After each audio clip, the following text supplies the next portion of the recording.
मेरे हिसाब से आई एग्री।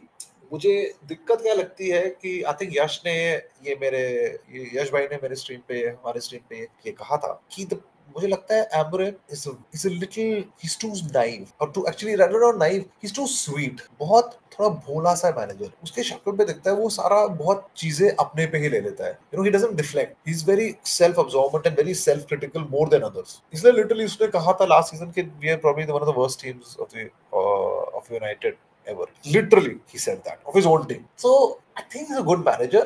But मैंने एक मुहावरा इस्तेमाल किया था।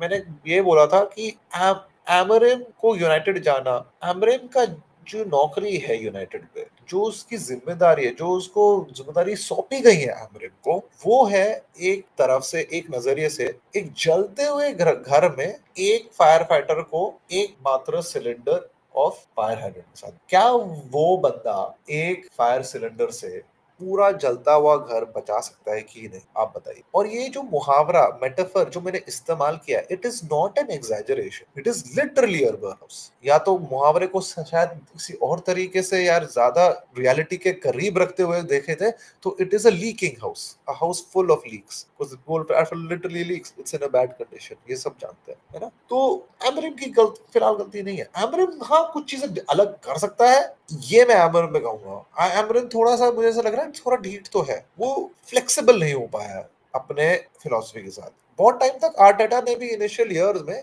अपनी फिलॉसफी इंप्लीमेंट ही नहीं की उस आर्सेनल टीम के साथ, क्योंकि उसको पता था वो आर्सेनल टीम वो खेल नहीं सकती। वो 3 एट द बैक खेलता था आर्टेटा अपने पहले 1.5 सीजन।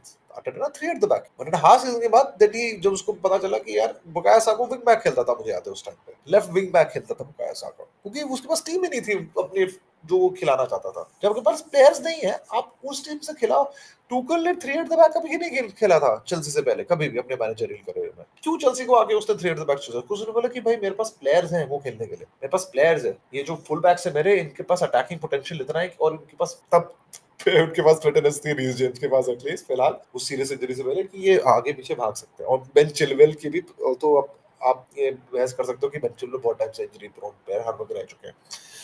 खैर उसके पास सिस्टम था और वो फ्लेक्सिबल थे, ये फ्लेक्सिबिलिटी लाते थे अपने गेम में और तब करते थे। पेप तक फ्लेक्सिबल बहुत हो चुका है यार, अब तक उसको पता चल रहा है कि उसके position based controlling tempo style always does not work. वो उस he has let go of control in games against Arteta. He's like Arteta को बोल तू ले कंट्रोल, मैं खेलूंगा ट्रांजिशन पे, और उसने किया। आपने प्लस उसने पांच द बस किया लिटरली, नॉट इवन ट्रांजिशन में खेलना टू विद सम कंट्रोल। इस बार तो उसने literally go lot of control and पूरा गेम खेला against his own philosophy against Arteta so that he could win the game। करना पड़ता है, managers have to be flexible यार, वी हैव टू, आपको एक्सपेरिमेंट करना पड़ता है। आप अगर एक्सपेरिमेंट नहीं करोगे तो आप बहुत प्रेडिक्टेबल हो जाते हो।